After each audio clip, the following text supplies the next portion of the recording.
basically the approach of Kalam sir, that is a simple competition for the teachers. Student can make those type of models by using anything, clay or whatever they use, but they are certainly asked to make those models by using eco-friendly materials, so that that will align with the nature. Model which we are using for, this is the model for plant animal cell, and this is the model for plant cell. Students are told how you can label the organisms present, how. तो दस बच्चे सोचते हैं कि sir आज thermos क्यों लेकर आए, कोई नया टॉपिक होगा जिसमें हो सकता है धनुष का कोई रोल होगा या कोई ऐसा मुझे हमें पढ़ाया जाएगा जिस धनुष के बारे में बताया जाएगा। तो बच्चे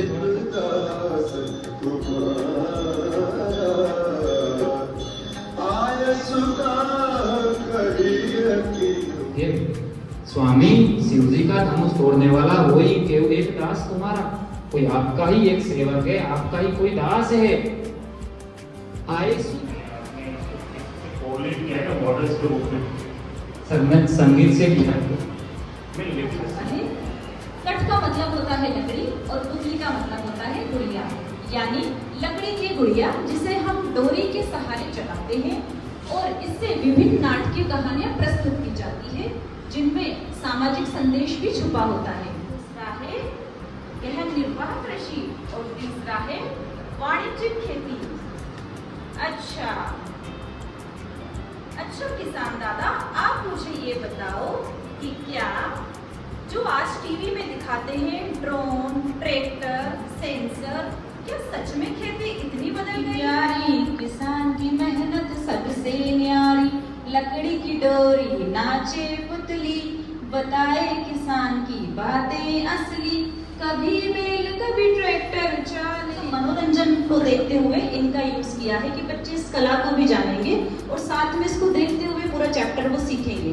इसमें मैंने एक ही टॉपिक का यूज किया है, खेती के प्रकार। तो बस आपस में अपनी बात को कन्वर्सेशन के माध्यम से shape of molecule, then some students may tell if we have the extra knowledge, otherwise students are dull. They can't say anything about the shapes. Then teacher introduce the concept of this shape of molecule, lone pair and one is lone pair, then shape becomes bench. If total number of electron pair are 4, out of 4, 3 are lone pair, one is lone pair, then this is tetrahedral. If 2 are the lone pair and 2 lone pair, then this becomes bend shape. धूप में लिख लो, घटाओ में नहाकर देखो, जिंदगी क्या है किताबों को हटाकर देखो। सर यहाँ पर मैंने आर्ट इंटीग्रेटेड पेडागोजिकल प्रैक्टिसेस के अंदर रोल प्ले को इंक्लूड किया है, जिसमें बच्चों ने दांडी मार्च को रोल प्ले में किया है। थोड़ा ऐसा लग रहा था जैसे गांधी और उसके फॉलोअर्स मूव कर रहे हैं। बच्चों ने अपनी जगह चूज करी, कहाँ से उन्हें स्टार्ट करना है।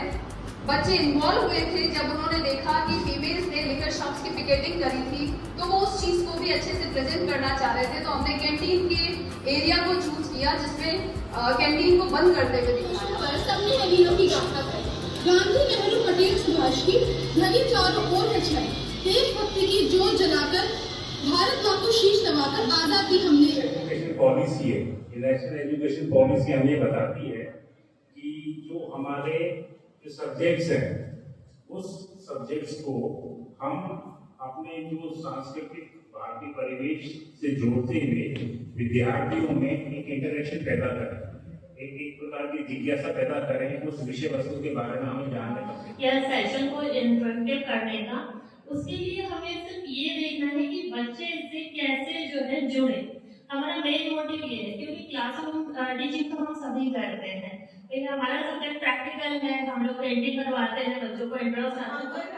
केंद्रीय विद्यालय के जो शिक्षक हैं उनको देखकर मुझे खुशी हुई कि उन्होंने जो कि एनईपी 2020 के इम्प्लीमेंटेशन में है, तो उन्होंने बहुत अच्छा प्रयास किया कि किस तरीके से हम आर्ट इंटीग्रेशन कर सकते हैं पेडागोजी में। और टीचर्स के लिए कंपटीशन हुआ था जहाँ पे परफॉर्मिंग आर्ट वहाँ पर थी, जहाँ पर डांस और म्यूजिक को कनेक्ट किया गया था, जहाँ पर टीचर्स का भी अपना कंपटीशन था। बड़े लोग जानते हैं जो खास करके म्यूजिक